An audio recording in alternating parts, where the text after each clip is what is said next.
Hey there, hi, welcome to the channel. I am Garrett and thank you for spending some time with me today because in this video, we're talking all about some tricks and tips we can use to make our living rooms more usable, more functional, and more comfortable. Because if you're gonna have that space in your home, I want you to use it. That's the most important thing you can do. And the first trick you can use to actually make sure you use your living room and to make it more comfortable to be in is to use a good layout. You have to decide what you're using that room for most of the time, okay? Like if you're gonna have a party every once in a while and have some people over and entertain, great. But if you're just gonna hang out in there and watch TV and be as a group, as a family, as whoever is there, you wanna cuddle up on the sofa with your dog, we need to make sure it works for that. So what's the layout going to be that makes that work? A lot of people think, what sort of layout is gonna, center around a fireplace or takes in the view? Honestly, those are focal points and they're accents and that's great, but maybe just because the design technically should be centered around that doesn't actually mean it has to be, because are you gonna use it? If not, then what's the point? And another thing you can look at doing is using pieces that are a little more convertible. So you can switch up the space if you need to, like a sofa, accent chairs, maybe it's a sectional sofa that we can split into multiple pieces. We can add some pieces to, we can bring in some chairs if we're entertaining and we need more seating. Take some of those design rules and throw them out of the window. If it's a small room, don't be afraid to put the sofa against the wall. Don't be afraid to block off a focal point just because it needs to be there. No, it doesn't have to be. Your living room has to function beautifully and you have to be able to use it. So do what you have to do in order to take advantage of that. Another trick you can use to make your living room more usable is to get the correct style of sofa. If your sofa's uncomfortable for whatever you're using that space for, you're not gonna use it. And that's just the reality. If you have a sofa like the one I'm sitting on now, this is great for in my studio because I can sit on it, I can sit beautifully on it, it's got a tall back on it, it's a little more shallow because this is a smaller space, but I'm not hanging out in here watching TV, laying down, cuddling, having a nap on the sofa. I'm sitting here talking to you. But in my living room, I have a sofa that's extra deep, it's a little lower because that's just what's more comfortable in that space. And yeah, we use it here and there because that's an entertaining space. It's more of a hangout space where we listen to music and lounge. We would rather just cuddle in bed and watch a movie there, but that's beside the point. You have to make sure your space functions for how you're going to use it, and the sofa style is going to get you there. I love extra deep sofas, extra wide sofas. I'm not the biggest fan of a modular sofa if it does not have clips that link it together. Like each of the pieces have to be clipped together, otherwise they spread apart and that's just horrible. So don't go for that. Get something that's gonna be easy to use and comfortable and you're not gonna have to fix 24/7. I also am not the biggest fan of an all down-filled sofa because they tend to just look a mess all of the time. So that's something else I don't want. What might make your space more functional is a sectional sofa that has two extensions on it, or an L-shaped sofa, because maybe there's two spots for two people to lay on that sofa and everybody can have a spot and that's really comfortable. Get a sofa that actually functions for your space, even if that means you want a recliner. Okay, you can get a reclining sofa. They're beautiful, the headrests fold back. They're available pretty much from every major retailer and it's really elevated. It gets you the function, but it also gets you the form. It gets you the look, it gets you the aesthetic, and it's an uncompromising form of design.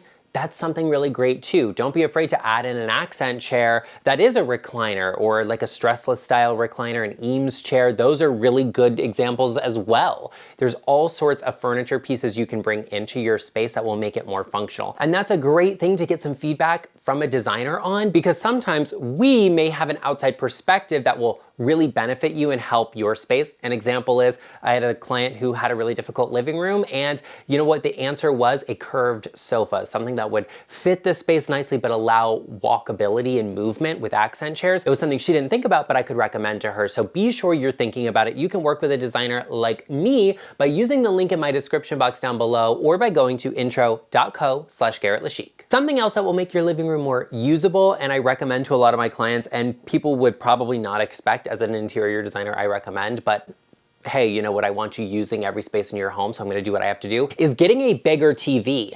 I don't like little TVs, okay? Like, I'm a real person, I watch TV, okay? Like, I might stay up till 3 a.m. watching my favorite Netflix show. It's a problem, but I might do it. I need a big TV and I like to see what's going on. So I often recommend getting a larger television in a living room. Is it the most attractive thing in the world? No, it's a TV, okay? But you're not fooling anybody, you're not hiding it from anybody. We know what you're doing in your living room, so it's okay. All right, you have my stamp of approval on that. Let's just make sure we're decorating around it correctly.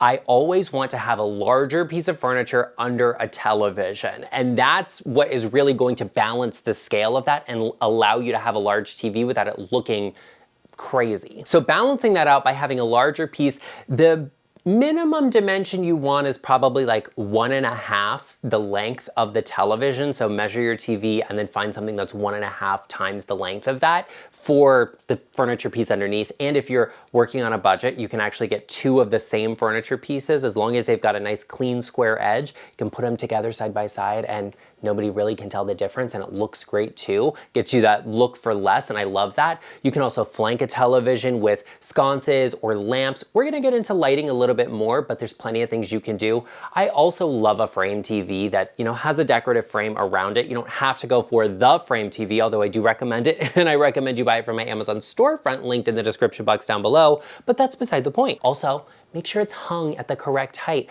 If you're sitting on your sofa, like, grab your tape measure, sit down on your sofa, put it on the floor and hold it like, where is the perfect place aligned with my eyes? That's where the TV goes. It's lower than you think it is, but having your television hung at the correct height will make your space way more usable, way more comfortable, and it'll probably end up looking a little bit better. So make sure you're using that tip. Something else that will make your living room more usable is by not having too much or too little.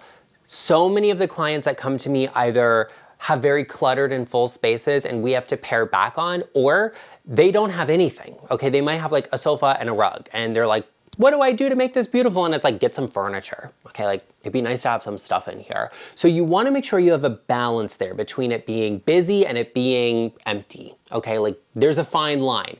I don't want you to have too much stuff because then it's overwhelming and I'm, you know, like we're going all over the place. It's hard to focus in and talk to somebody unless you're going for like maximalism, for example, because maximalism, basically you have so much stuff everywhere intentionally that we then can look past it all and see, you know, the bigger picture. We can focus in on what's actually happening in the space or what we're doing there. But if you're a minimalist, we need to make sure you're not overly minimalistic and we actually have enough furniture where we can enjoy and use that space. Every living room should have a sofa of some sort, of course, in accordance with the usage of that space. Like I said, if it's a more formal space and you want a prettier kind of like sitting style sofa, that's fine, or something that's a little bit deeper and more comfortable, okay.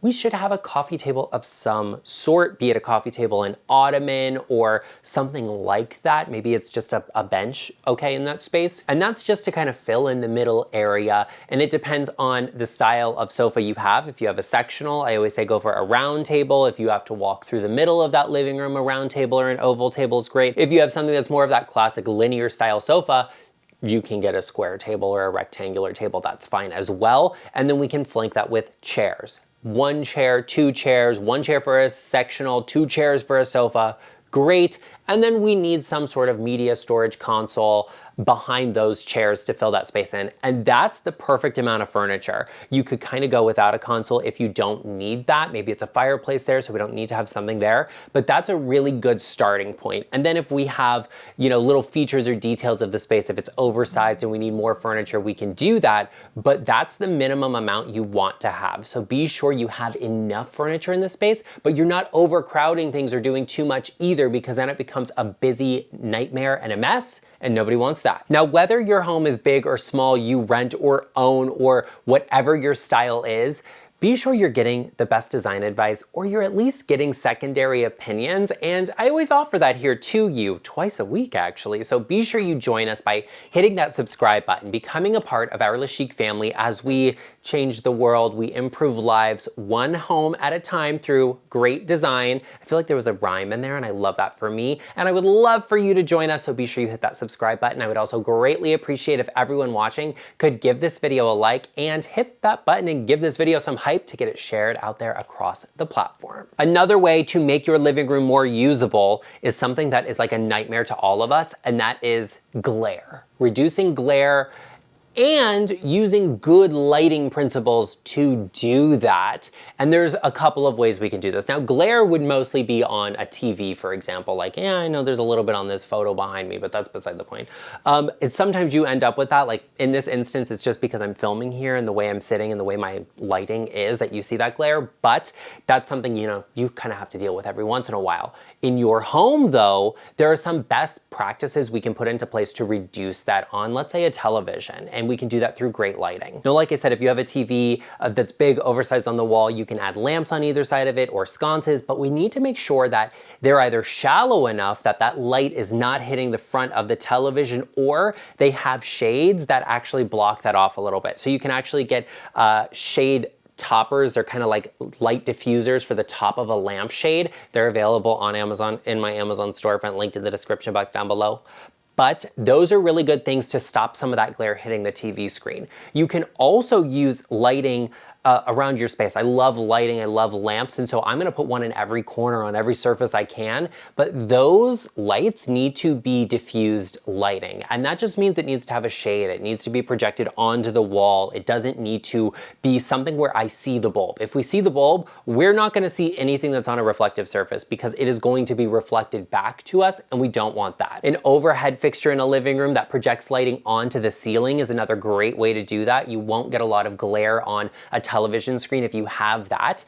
And then we need to address windows and window coverings.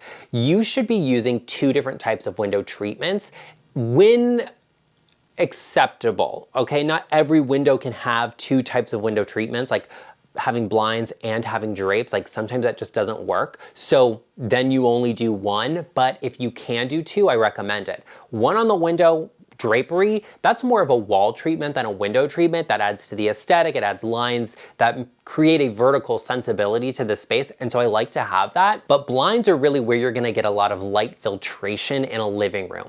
So that's something really important to think about.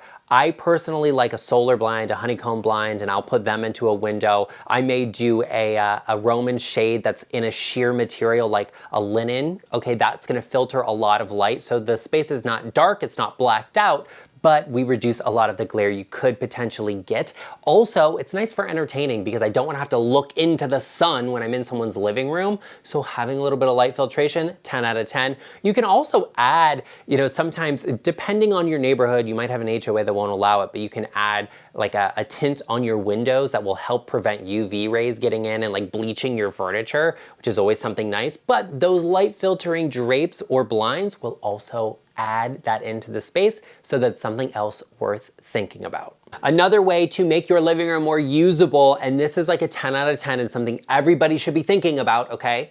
It's not style specific, everyone needs this, is to match your furniture to your lifestyle. And that can mean a lot of different things. You know, obviously the style of, you know, sofa, chair, table, yes, all of that matters. Like you might opt for an ottoman instead of a table because the ottoman has a little storage, and maybe you have kids and you don't want them poking their eyes out because, you know, I mean, the cost of eye patches nowadays is skyrocketing. I don't know what to tell you about that, but that's something that you probably don't want. So you would opt for an ottoman instead. For me, in my home, my number one problem in my life is dog hair. For whatever reason, these little dogs, I don't know how they have any hair. Okay, it's all over the place everywhere. So I'm opting for furniture that won't show that, or it won't get stuck into, that's easier to clean, basically, is what I want. So in my living room downstairs, I have a velvet sofa because the dog hair doesn't get into it. It sits on top of it. It's easy to clean up. In the studio here, yes, I do have a white boucle sofa, but we don't hang out on here a lot. Arden's actually asleep on the sofa, like right here in front of me, which is adorable. But you could always opt for a slip-covered sofa. There you go. If you have kids, if you have pets, if maybe you just like to eat on the sofa, I don't know, and you get your little cheese puff covered hands all over it. You could wash it and it would look good. You could opt for performance fabric. Now I like saying that, but in reality, that means you have to go custom on a sofa to get an upgraded fabric. It tends to be more expensive, less accessible to everyone. So maybe that's not the right answer for you, but there will be one out there. Really give your space thought and look at what you have now, or look at your situation and say, what's gonna be the most durable thing for me? What's gonna last the longest? Or what's gonna last me long enough to get past this stage of my life and into one where I don't have to worry about this? example, clients come to me all the time, they have kids, and we say like, just get the affordable IKEA slip-covered sofa. They're better than you think they are. They look pretty good. And in 5 years, okay, when you're ready to replace it, you won't have spent an arm and a leg, and we can then opt for something different. This will be functional for you at the time because you can wash the slipcover. Love that. Great.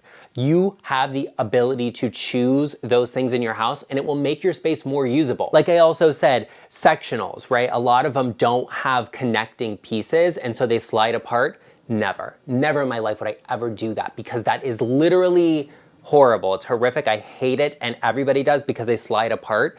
But here's a little tip if you have that. I don't want you to buy that. At this day and age, the expectation has to be that companies and brands are doing better than that. So you need to have your standards set and keep them high, okay? That's what you deserve, and that's what you should get. But if you have a sectional that slides apart, zip ties. Zip tie the legs together, and it won't be able to move apart, and there you go. 10 out of 10, love that for you, because it just solved your problems, and you don't have to have clips or brackets or whatever. You have to find furniture pieces that will actually fit your lifestyle. So decorate for your lifestyle, and then, find some of those fine-tuned things like, is the sofa extra deep? Okay, great. You can also find sofas that have storage in them, and that's really good too. You can find chairs that spin around and rotate. You can use moodier color schemes when you're decorating if you have kids. That way you don't have to compromise on the style of the space, but any sort of dirt or messy hands that get on furniture is going to be hidden. Okay, you're not gonna see it, and it's not gonna stain quite as bad, darker furniture is going to be more durable. Same thing goes for a rug. Get an oversized rug, get something a little darker, something that will hide any of the stains or anything that could happen to it, and that's okay. Something a little busier is actually usually better in a highly trafficked area because it hides a lot more of that better, and that's a really good thing to think about. Speaking of things that will make your home more functional, usable, and livable, be sure you check out this video right over here, all about 10 finishes you should never use in your home to get your space looking beautiful, feeling beautiful, and actually livable, and I will see you over there. And by the way, thanks for watching.